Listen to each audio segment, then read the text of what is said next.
600 trucks a day. That's how much aid is meant to get into Gaza now that the ceasefire deal between Israel and Hamas has gone into effect. But is that even enough? Well, that's basically the bare minimum. I mean, we've been talking about this since the beginning of the war, but I also want to emphasize that we absolutely need to be able to get the commercial sector revived as well, because we cannot sustain the population, meet the population's needs based just on humanitarian aid.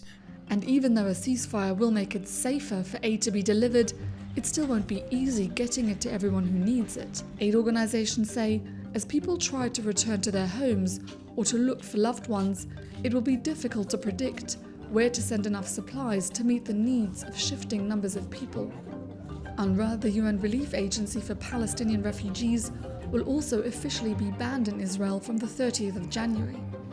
Under international law, Israel is required to come up with an alternative to UNRWA, but so far that hasn't happened. And if we cannot operate, then we're looking at the very real risk that this much needed scale up won't be able to happen at the speed and the size required. Meanwhile, the situation on the ground is dire. In the past, aid groups have accused Israel of limiting aid getting into Gaza, especially in the north.